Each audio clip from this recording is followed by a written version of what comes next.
Ļoti brīnišķīgs kolēģis. Lauris Zāns!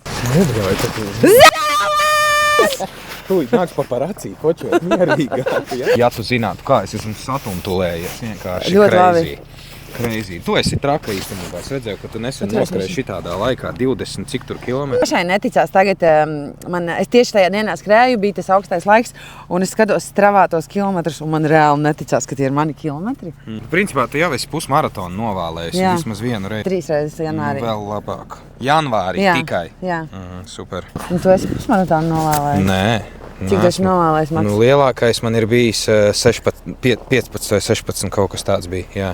Nu, ko? Mister, rādi ceļu. Mēs skriesim tur pāri ceļa. Mēs jau sākam skriet? Jā. Pagaid tā. Uzreiz, jā? Lai skaitās. Tā, cik reizes jums ir sanācis nokrist uz mutes šitāda laika dēļ? Nekad mūžā vēl. Nopietni? Jā. Blīn, davai pirmo reizi varbūt šodien novaļiem. Bet tad uz otru pusi dienas.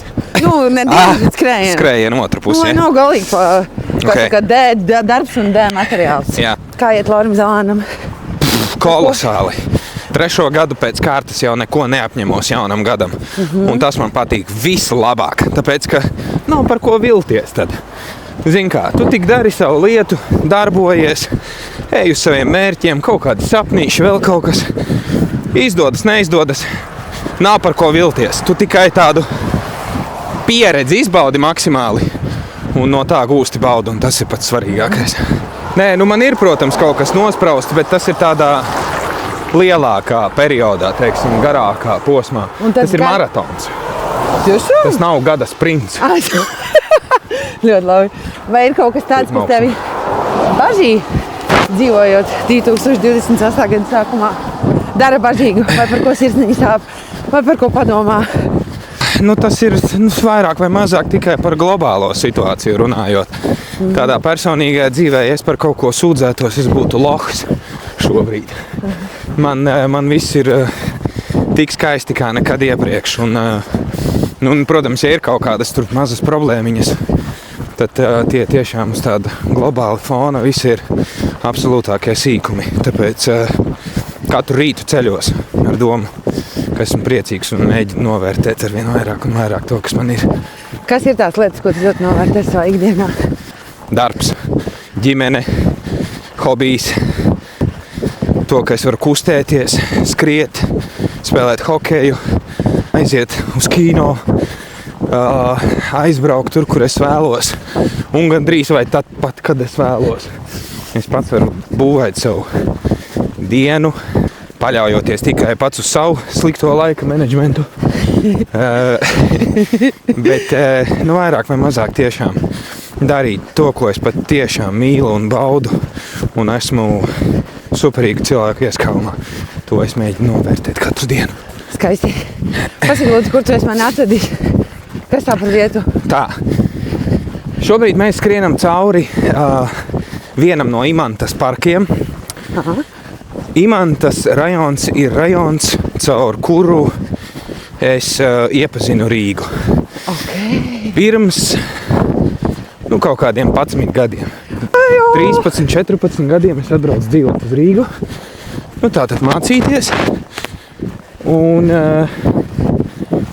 sāku dzīvot šeit. Jā, tā ir mana pirmā dzīves vieta. Es dzīvoju pie ģimenes locekļiem, pie sava brālēna, viņa vecākiem, pilna māja. Un pirmo gadu pavadīju tā kā pie viņiem, jā, un teiksim tā, sāku apdaudzīties arī galvaspilsētā. Paralēli mācoties, bet Imanta bija tā vieta, caur kuru es sāku iepazīt savu pieauguša cilvēka dzīvi. Vai tu atceries kādu tādu brīdi, tādu tā kā pārējas posmu, lūk, no tās vidusskolas diezgan tāda bezrūpīgā laika, un tā kā tāds latgalietis iebrauc Reigā, jā. Un saprot, ok, tagad katru dienu uz darbiņu. Tas, ka temperatūra vai galva sāp un uz skolu negribas iet, tā vairs nevarēs. Tas gan. Pats esmu atbildīgs par to, kas man apkārt notiek. Atceries kaut kādu tādu? Jā, bet zini kā, es biju arī dzīvojot Prēļos, oriģināli es esmu no Prēļiem. Dzīvojot tur, es biju tāds diezgan palaidnīgs. Un pirmos 3 gadus Rīgā es turpināju būt tieši tāds pats. Līdz ar to man vajadzēja turpināt tādam būt, jo citādāk es neko nesaprastu. Tas nozīmē, ka atnākot uz šejieni, es saskāros ar to, ka, ja tu pats nedarīsi, nu neviens jau vairs tev neskries pakaļ, kāds ir bijis iepriekš. Nav blakus vecāki, nav tie paši draugi, skolotājiem pa lielam vispār viena alga, nu vairāk vai mazāk. Jā. Tu gribi nāc, gribi nenāc, tas viss ir uz tevi. Un pirmos gadus es tieši tā arī dzīvoju. Kritu ārā no skolām, visām, kurās es mācījos, met ārā no darbiņiem, visus, kurus es strādāju. Es biju, riktīgs palaidnis. Mega viegli prātīgs. Man vajadzēja iziet cauri tam posmam, lai es tiešām saprastu, ka nekas tāpat vien nenotiks un nekas tāpat vien nenāks, ja es pats to negribēšu un nedarīšu. Bet kaut kur, protams, bija arī momenti, ko es saglabāju kā savu latgaliešu spītu, Jā. ko es nelaidu vaļā. Kaut vai mans latgaliešu akcents, ko citas darba vietas ņēma kā piemēru, kāpēc man nepaņemt kaut kur, jo man ir latgaliešu akcents. Un bija gatavi man sūtīt labot to, bet es uzmetu vidējo pirkstu noscīti un dāju darīt kaut ko pilnīgi citu. Kaut kur tas arī noteikti ir vēl joprojām saglabājies, vairs ne tik drastiskā veidā, bet noteikti ir kaut kāds dzinulis un varbūt pat citreiz arī citu cilvēku iedvesmotājs. Tātad es esmu vairāk vai mazāk pats sava ceļa gājējs un tādā veidā savāc sev apkārt foršu komandu šobrīd. Par to kustību tavā dzīvē, tu pieminēji tavu hobiju, es zinu, ka tu spēlēji hokeju. Un es arī atceros to brīdi, pirms šķiet pāris gadiem, kad tu tā plašākai publikai parādīji, es tagad tieši kačāties. Vai tā bija tava pirmā tāda apzināta saskara ar sportu, vai tas bija jau kaut kur no bērnības nācis? Un kāpēc tu izdomāji, ka šitā štela rulē? Cik es sevi atceros, sports ir bijis pa lielam mans plāns B visu laiku, arī tādai pieaugušu cilvēku dzīvē, atkal šo vārdu pieminot. Ļoti ilgu laiku es domāju, ka es būšu vienkārši sporta skolotājs, kas nav vienkārši. Bet, es gribēju. Aha. Bet sporta skolotājs vai kaut kāds treneris, kopš agras bērnības spēlēju futbolu. Vienu momentu tiešām biju domājis, ka es jau iešu pro līmenī spēlēt, bet pusauģu gados pamainījās intereses. Vienkārši sākās pusauģu gadi, un mēs visi ļoti labi zinām, kas notiek tad. Kādas intereses ir pusauģi? Jā, vienu momentu es biju domājis, ka es varbūt iešu uz armiju. Vienu momentu par policistu. Tad vairāk vai mazāk visu, kas ir saistīts ar tādu kustīgu dzīvesveidu. Jā. Un spēlējot to futbolu, pārstāvot bieži vien skolu visādos krosos un tā tālāk. Es sapratu, ka tas ir mans. Man patīk reāli. Bet tā kultūras pasaule tur bija pieslēgusies caur tautas deju dejošanu. DJs spēlēt mūziku. Un vienmēr sakot, sports un tā kultūras dzīve kaut kur savā starpā visu laiku dzīvojās vienu otrai blakus. Un es to turpināju darīt arī, neskatoties uz to, ka es pamainīju tās intereses, jau vairs tikai no sākuma tiešām tā diezgan, kā angļu valodā saka, dedicated. Jā. Tikai uz to, ka es to varētu darīt arī profesionālā līmenī, bet vēlāk sapratu, ka man vienkārši ir jāturpina kustēties. Jo man tas patīk, interesē, kaut kur šeit. Es to saglabāju. Futbolu vairs es spēlēju tikai jautrības labad. Jā. Hokeju es spēlēju arī vienkārši kopš bērnības uz ledus. Un tagad pēdējos 3 gadus Rīgā dzīvojot, es esmu atradis komandu, 2 veselas. Es varu entuziastu līmenī spēlēt profesionāli. Tas nozīmē pilns ekipējums, treneri, tiesneši, viss, kas ir par un ap to. Man šķiet, ka es arī daudz ļoti dzīvē daru. Man vajag kaut kādas lietas notiek. Kaut kur jāsien, kaut kas jādara. Un tad es satiku Lauru Zelānu, kurš vada pasākumus lielus, mazus, milzīgus. Strādā Rāģiņā agrajos rītos. Agrajos rītos. Mums pilnu klapi ir digitālā satura ražotājs. Ir 2 superīgu dēlu tētis, vīrs, foršs vīrs, kolosāls kolēģis. Es zinu, ka tas ļoti labs brālis un draugs. Un tad kur tur? Visur vēl tev gribas iespraust kustību. Kāpēc? Kas ir tas, ko tu citur nevari dabūt? Es domāju, ka es nebūšu super oriģināls, bet es to varu teikt tieši tāpēc, ka es pats par to esmu pārliecinājies. Un tā ir noteikti ar daudzām lietām. Nu, īsti neizbaudu to savas ādas. Nu, tikmēr tu tā īsti līdz galam. Tev ir viedoklis, bet tas viedoklis noteikti ir ar lielāku svaru tajā mirklī, ka tu pats esi gājis tām pieredzēm cauri. Un es pats esmu pārliecinājies par to, ka kustība, nu, tas ir tas, kas gan tavai fiziskajai, gan tavai mentālajai veselībai palīdz. Atnāc ir 99% problēmu uz treniņa. Pēc treniņa jau esi tikai uz vienas rokas pirkstiem saskaitām problēmas. Lielāko daļu tu jau esi prātā atrisinājis. Tieši tā jums dēļ, ka tu esi kārtīgi pakustējies. Un ja tu vēl tam visam vari pievienot vizuālas pārvērtības, nu tad man liekas, tas ir win-win. Un tas ir tik vienkārši. Nu, manā gadījumā vismaz noteikti, kāpēc es neko jaunu neizstāstu. Es tikai akceptēju jau sen visiem zināmas lietas. Nu, meitenes tur sporta zālē parasti vai kustībā vispār meklē tur pēc iespējas mazāku ciparu svāriem, tur kaut kādu dupsi stingru. Kas ir tas puišu win-win? Oh yeah! Nu, tas ir tors, nu. Aha! Gan jau kā presīte. Es zinu, kā presīte patīk gan pušiem, gan meitenēm. Man nav. Diršana. Nu, jā, zinu, kā garšo kaut kādu šokolādīti kaut kādu un tad jau aiziet. Uz riepiņu zem 30 jau tur, tas ir virs 30 jau tur. Arvien grūtāk un grūtāk no tā tikt vaļā. Kad ir rokas izteiksmīgas ar kaut kādu reliefu sāk veidoties, nu, tad tu pats sev vari uzsist pa plecu un priecāties par rezultātu. Kas ir tas, kas tevi dzen uz priekšu tajās daudzajās lietās, ko tu dari? Kāpēc tu dari tik daudz lietas? Tur nav noslēpuma. Man tas vienkārši patīk. Nu, zini, es esmu pieradis laikam arī pie tā, ka tām visām lietām, kuras es daru, ir ļoti ātrs rezultāts. Ļoti ātrs rezultāts. Tu principā uzreiz saņem atgriezenisko saiti. Bija smieklīgi, pasmējās. Viss man pietiek. Redzi kaut kādu tur sirsniņu vienalga, nu sauc to kā gribi. Bet tu visu laiku esi tādā iedarbībā, kas manā gadījumā ir tās emocijas, smiekli, prieks, arī varbūt citreiz kaut kas negatīvs, bet tik un tā. Un tu tā kā redzi uzreiz darba augļus tam. Vairāk vai mazāk uzreiz. Un tad ir darbiņi, kas ir citiem, es domāju, kur tu ej gadiem uz rezultātu.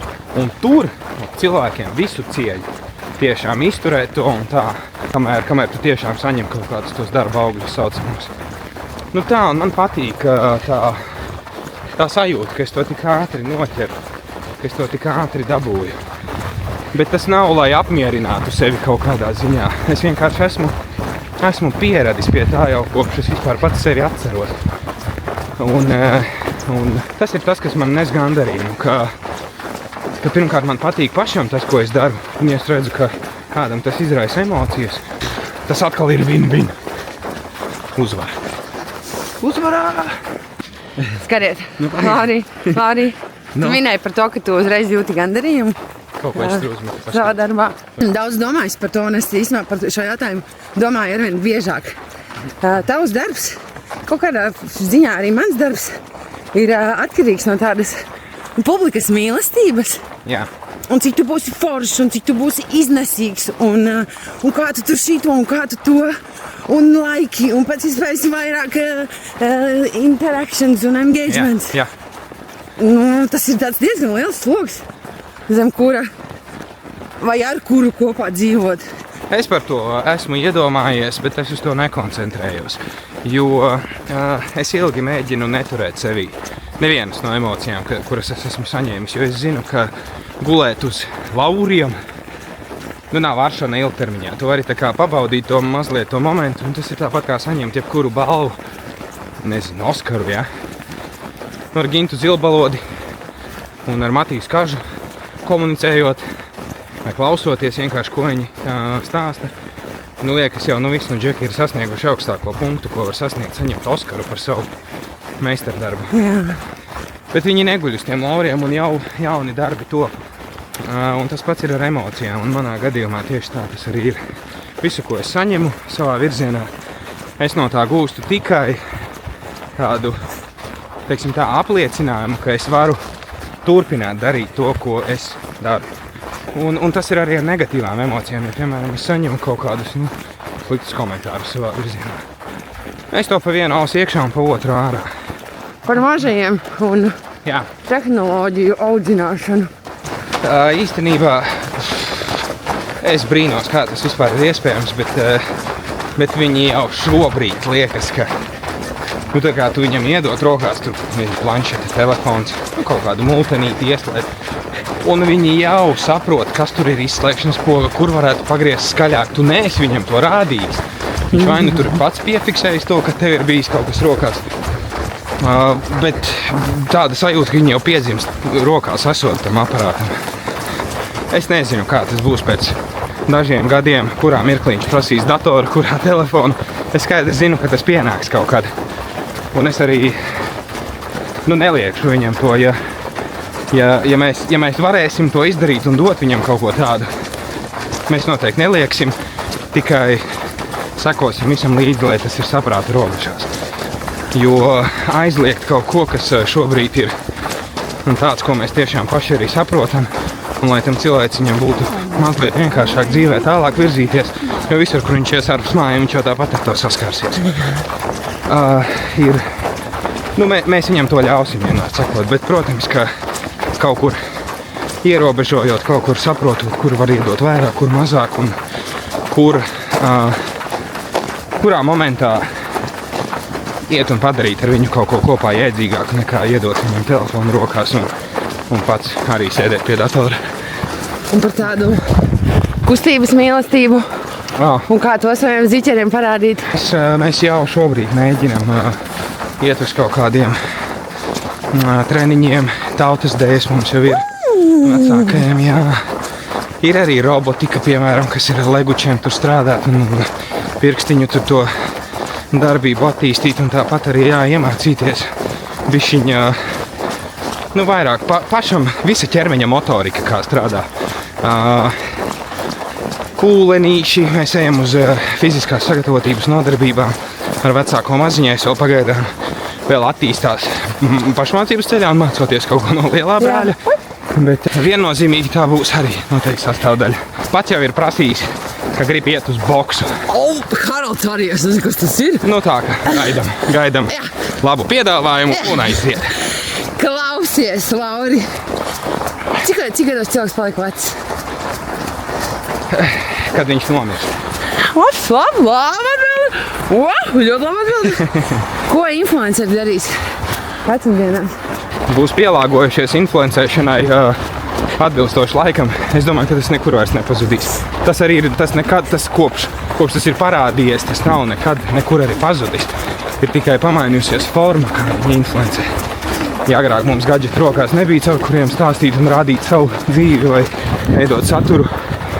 Agrāk bija šuvēja uzvalks, kurš tev iedeva vienkārši uzvalciņu un atstāja savu vizītkarti, un nekāds tev prasa, tad tu iedod to vizītkarti, un esi noinfluencējis konkrēto vietu vai šuvēju.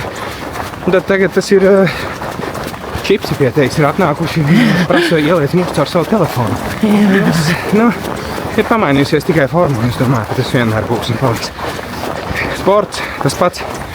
Slaveni sportisti jau arī ir influenceri, aktieri, mūziķi. Viņiem ir tikai mazliet citādāka forma, kā viņi izpaužas. Un influenceris, kas ir digitālā satura veidotājs, ir tikai jauns atsevišķs segments tam, kas jau ir bijis. Tu saliec atkal sevi pa plauktiņiem, varbūt pēc kaut kādiem tādiem ļoti izaicinošiem projektiem vai daudz enerģiju patērējošiem. Tas citreiz tā, ka liekas, vismaz kauciņš ir tukšs. Un vēl tas, tu minēji, ka šajā industrijā strādājot ļoti ātri redz rezultātu, bet vēl man liekas viena lieta. Nekāda lietas nav izdarīta. Tu vienmēr vari vēl šitādu video, vēl tam klientam. Kā tu tā kā balansē to? Protams, un arī vadot pasākumus, tu nekad neizdarīsi tā kā iepriekš ir. Tā kā tas izdomājies? Jā, vienmēr būs kaut kādi mazāki, lielāki pakapiņi, un tu nekad nedabūsi uz 100% pareizi visu un gatavu. Tu vari darīt, kā es minēju iepriekš, ar tīrāko sirdsapziņu un blablabla, bet tas nav runājot tikai par pasākumu vadīšanu, tas ir vienkārši par pasākumu. Vienmēr notiks kaut kas tāds, kā tu nebija plānojis. Vai pagriezīsies uz citu kaut kādu prizmu un cilvēki varbūt iegūst no tā pasākuma kaut ko pilnīgi citu, nekā tu gribēji, lai iegūst. Tas ir tāda dzīva, organiska pasaule, kurā tu vienkārši dzīvo līdzi tam visam, kas notiek. Es braucu uz laukiem, man patīk aizbraukt pie dabas. Tur ir vieta, kur es atgūstu savu enerģiju, gan fizisko, gan mentālo, vairāk par mentālo runājot. Jo šeit es tādā nemitīgā skrējienā visu laiku. Tad uz laukiem aizbraucot. Vai, protams, ir iespēja arī kaut kur ģimenīti ceļojumā kādā. Tik atkal vienkārši, bet man liekas, ka es esmu pats sev to iestāstījis un tās sajūtas piemanifestējis un tās es baudu un no tām es gūstu gandarījumu un atpūtu un visu pārējo to skaisto un labo. Lauris Zelāns mums tikko atgādināja, ka viss ģeniālais jau patiesībā ir vienkārši, vai ne, Lauri? Jā, tā ir. Ko tu sev novēli perspektīvā? Sevis novēlu nepalikt par pūpēni un necepties par tādiem sīkumiem, par ko cilvēki mēdz cepties ikdienā. Kaut vai apsnigušu mašīnu. Jā. Par maziem sīkumiņiem, jau tāds tā kā maza piepe paliec. Nē, priekšām nav laika šajā dzīvē negatīvajā. Mums ir tik maz laiks dots uz tās zemītes, ko darīt un dzīvot. Priekšām aizkraut savu prātu un galvu kaut kādām nevajadzīgām mazām negatīvām lietiņām. Spread the freaking positivity in this world, you know? Amen! Es godīgi sakot, man dara brīnos par tevi. Nē, es Tu man saki, ka es kaut ko visu laiku paspēju un tā.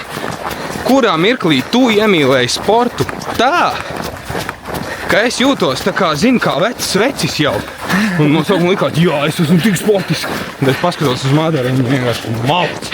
Es tiešākajā vārdu nozīmē mauc. Un tik organiski kaut vai šis tā ir radies. Kurā momentā tu iemīlēji to skriešanu? Kas notika?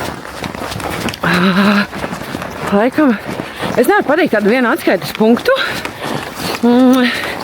bet vienkārši ar to visu darbu daudzumu, kurš kaut kā piezogas, jo līdzīgi kā tu teici, ka tev vienkārši patīk tas, ko tu dari, man arī patīk pilnīgi visu lietas, ko es daru, un esmu ļoti pateicīga sev un savu ģimenei un Dieviņam par to, ka es varu patiešām to savu ikdienu pa lielam sakārtot tā, lai man arī tik patīk katra minūte. Jā. Bet es prasu tādu vaigo prāta darbināšanu. Un vienkārši man liekas, es vienā brīdī sapratu, ka es soikšu prātā, ja kaut ko es nepamainīšu un kaut kā organiski pamēģinot to kustību integrēt visās tajās lietās iekšā, es sapratu, ka Dievs, cik forši! Ļoti labi, tikai nebiedot cilvēku savukārt. Jā, es atvainojos, viņi priekš man pazīst reizēm, zinu, kad šitādas lietas notiek. Mazās eksplozijas. Jā, un man liekas, sports vienkārši ik pa laikam tev, nevis ik pa laikam, bet katru reizi vienkārši tu fucking saproti, cik forši, cik dzīve laba, cik tu forši, cik tu daudz vari un cik viss ģeniālais patiesībā ir vienkārši. Es arī laikam vienkārši gribu pateikt paldies visiem tiem cilvēkiem, kas ir man apkārt. Es nezinu, ko jūs mani esat atraduši, bet katra no tām lietām, ko jūs man palīdzat novest līdz galam, attīstīt, īstenot. Tā komanda ir vienkārši fantastiska. Lai arī cik jau nodrillēts tas vārds, tu esi labākais. Bet tu esi labākais! Un tas tā tik tiešām ir. Milzīgs paldies, jo jūs iedvesmojat un citreiz šķiet, ka tad, kad tur pietrūks mazliet spēka, gribas to izdarīt līdz galam tieši jūsu dēļ.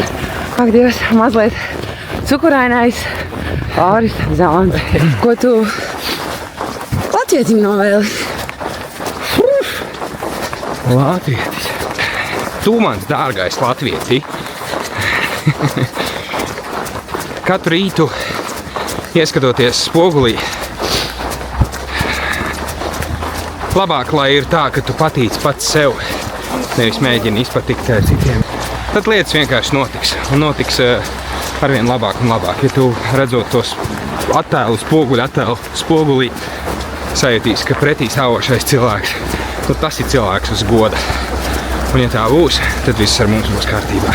Man tev viens jautājums. Cik jau tev ir epizodes bijušas? Šī būs numur 8. Numur 8.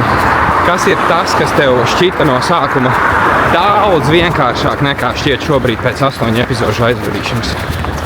Runa. Labs jautājums.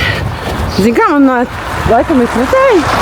Ja man no sākuma likās, kā es taču neprotu montēt, taču neprotu filmēt, kā es svešus cilvēkus uzrunāšu, kurš vispār atradīs laiku ar mani paskriet, kuram vispār interesēs tas, kurš skatīsies, kā cilvēks skrien, kā es izskatīšos vienkārši mikrofonā, nevis kamerā skrienot. Tur beigās es saprotu, ka tas viss ir patiesībā 100 reizes vienkāršāk. Un pilnīgi katru reizi, kad es montēju epizodi, man ir tāda laimes sajūta par to, cik foršas lietas. Un teiks, ka neienā ar to cilvēku sanāk nodefinēt. Un man baigais prieks par to, ka skrienot neviens nevar vispār neko notēlot. Vismaz man nav gadījies tāds cilvēks satikt.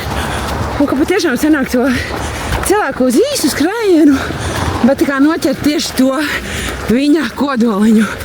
Tā kā... Tas ir, tā, ka cilvēks cieš, tad viņam nav variants, viņam nāk tikai patiesībā ārā. Vai bija grūti? Nebija grūti īstenībā. Un es, ja godīgi, brīnos mazliet par to. Dāmas un kungi, lūdzu skatieties šo materiālu, lūdzu dālieties ar šo materiālu, lūdzu iepušojam tā, ka Madara ir, kad, teiksim, kāda balvu pasniegšanas ceremonija izgudros un izdomās to, ka mums ir jāieliek arī podkāstu vai satura veidotāja nominācija kādā no balvu pasniegšanas ceremonijām, lai Madara saņem gada cilvēks apbalvojumu sociālo tīklu satura veidošanā. Man no šīs epizodes ir draugs. Oi! Un, zin kā, tu veltīji laiku un enerģiju man un arī cilvēkiem, kas visu kaut kādas foršas atzīst no tevis. Saklausījās, tāpēc tagad tev enerģija pretī. Visādi no tā, ka tev jāņem kā malciņā. Kā malciņā es tev likšu. Yes, es kaut ko ēdīšu tagad pa ceļam drīkst jau? Jā, obligāti. Tiešām drīkst jau? Ko gribēs tev atvēršu? Proteīnu batoniņu? Jā. Ideāli. Tagad tas ir mans mīļākais. Nopietni? Jā. Vaigi forši. Tik forši, ka tev ir atbalstītāji. Šim atbalstiet lūdzu vairāk šitādus trakos. Paldies, ka tu arī tas traks. Paldies tev. Jā, un traks, tu puikas visās tev palīdzēs, kad mašīna aiziet. Čau, tiekamies nākamreiz!